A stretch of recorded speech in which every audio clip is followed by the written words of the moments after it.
Começamos mais uma videoaula. Vamos falar sobre os sentidos, os usos e as funções de diferentes fontes para a história, ou melhor, para a construção do conhecimento histórico, também chamado de historiografia. Vamos falar de importantes fontes, tais como as de cunho textual e iconográficas. As fontes são importantes para a construção do saber histórico, e isso desde o século XIX, quando a história se configura como disciplina científica até a contemporaneidade, quando se discute as influências da subjetividade no discurso histórico. E ainda compreender as múltiplas fontes históricas e suas particularidades, como indícios que fundamentam o fazer histórico. Vamos começar por entender o que é uma fonte textual. A palavra fonte para a história se refere geralmente a um lugar ou objeto de onde se parte para a construção de um conhecimento sobre algo, sobre um fato já acontecido. Para o historiador, fonte é tudo aquilo que registra um determinado fato. Pode ser um texto, uma pintura, um monumento. São os documentos desse fato que comprovam, corroboram ou constroem um determinado conhecimento ou informação do passado. Serve de base para a construção e sustentação do conhecimento histórico. Por isso, vamos compreender a relação entre fonte e texto histórico, a historiografia. Mas como um historiador define o que é ou não fonte para a história? Para definir qual critério se utiliza para escolher uma fonte em detrimento de outra, é preciso compreender as diferentes concepções de fonte histórica no tempo.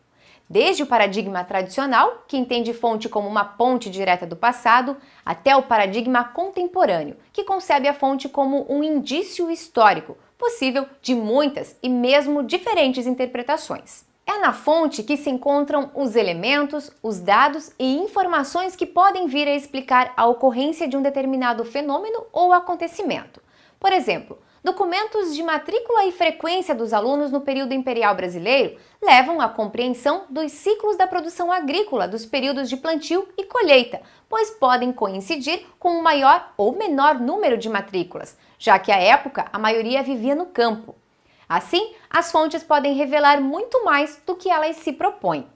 Os historiadores se baseiam nas fontes, nas informações contidas nelas, para construir os textos e tentar responder aos problemas de pesquisa levantados por eles mesmos. É comum às escolhas das fontes é que o historiador cria documentos que se tornam testemunhas de um fenômeno do passado.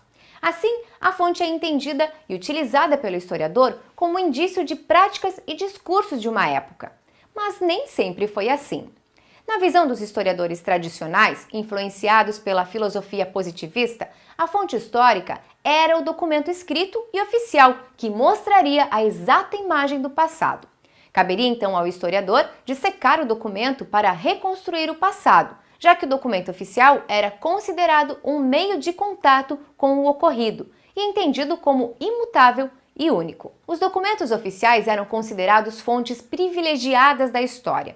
Historiadores tradicionais do século XIX e início do século XX defendiam que os textos históricos deveriam ser científicos, sem opiniões nem figuras de linguagem. Nesse período, surgiu a história política dos Estados nacionais modernos, que privilegiou a fonte documental. Foi assim que os documentos oficiais, como decretos, tratados, ofícios, correspondências, entre outros, serviram de fonte para a construção da história nacional, permitindo a construção de uma história política estatal. Surge a nova história, em oposição à história tradicional, que conversamos até agora. A nova história, que só ganhou força lá pelo final do século XX, traz a ideia de que a construção histórica partia de todo traço ou vestígio do que o homem fez ou pensou. É formada por diferentes correntes historiográficas, entre elas história econômica, história cultural, microhistória, história das mulheres, história da infância e história do meio ambiente.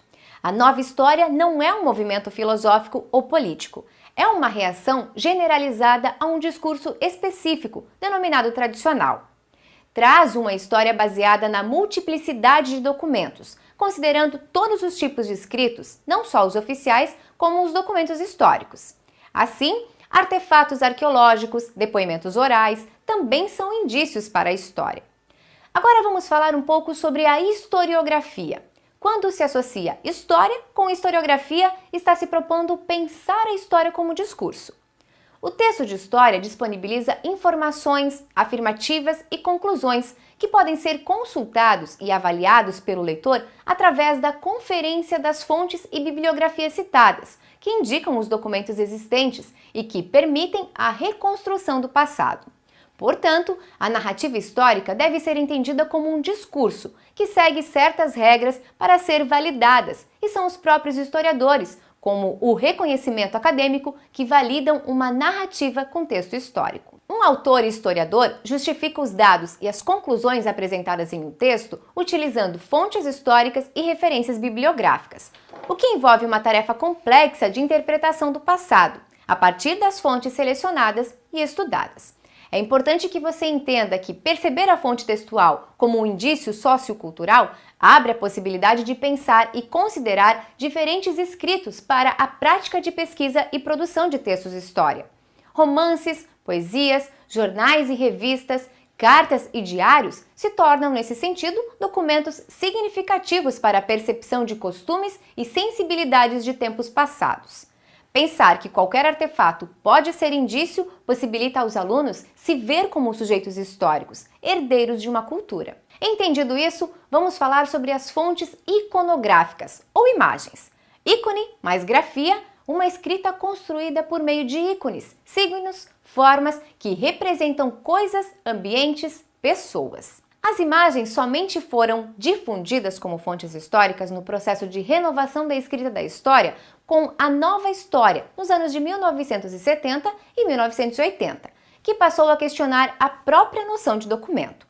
Contudo, desde a segunda metade do século XIX, alguns historiadores ligados à história cultural já propunham pensar novas formas de se escrever história, levando em conta novas fontes, entre elas as imagens. Antes, as imagens faziam parte do universo das obras de arte, eram restritas aos estudos da história da arte, dos colecionadores e do universo dos museus e antiquários. Quando começou a ser compreendida como indício cultural, a imagem foi incorporada ao conjunto de documentos históricos, ampliando a noção de fonte histórica a ser analisada pelos historiadores. Cada imagem tem uma linguagem própria, comunicam ideias e sentimentos, por isso existem métodos de leituras para interpretar esses documentos iconográficos. Leituras para entender a mensagem contida nelas, como as conexões possíveis entre a imagem e a sociedade, imagem e política, imagem e economia, entre outras. Entre as imagens mais comuns estão as fotografias. O uso da fotografia como fonte é bastante recente, ganhou força nas últimas décadas do século XX. Até então, os documentos escritos eram considerados fontes da história. A fotografia, assim como qualquer imagem, é um documento que traz informações sobre um contexto histórico. A fotografia faz parte das fontes visuais. Da mesma forma, o cinema, outra fonte importante iconográfica que contribui para a compreensão da sociedade, já que se coloca em sintonia com a cultura da época em que foi feito. Um filme carrega muita informação, ajuda na compreensão dos comportamentos, visões de mundo, valores, identidade e ideologias de uma sociedade em determinada época, além das diversas linguagens utilizadas, fotográfica, sonora, textual e teatral. Dessa forma, podemos considerar o cinema como mais uma das fontes para a história, pelo que representa como criação e como manifestação do imaginário. Inclusive, os filmes podem ser ferramentas para auxiliar os professores em sala de aula, desde que não sejam usados apenas para passar o tempo, mas sim como parte do conteúdo, para ajudar a buscar respostas aos questionamentos dos alunos. Esse tratamento dado às imagens serve também para as fontes musicais. Os sons também carregam sentidos, não apenas as letras, as palavras, a poesia. Os sons são resultantes da vibração dos corpos. Uma canção pode dizer muito sobre uma cultura, da forma como se percebe o mundo e os valores que são compartilhados. Por isso, pensar a música como fonte também requer um estudo da linguagem musical, articulado com as representações que ela produz, sem esquecer os usos que a música ganha no cotidiano. E todas essas fontes oficiais, visuais ou musicais estão contidas no mundo virtual, na internet. Desde 1990, quando se tornou mais popular, a internet vem facilitando a comunicação e as pesquisas. Por isso, o professor não pode mais ficar alheio ao mundo virtual da internet. Ele precisa se preparar para as múltiplas possibilidades educacionais abertas por ela, como museus e bibliotecas virtuais que facilitam o estudo da história sem sair do lugar. Assim como a própria modalidade de educação à distância, esse curso que vocês estão fazendo, só é possível através da internet.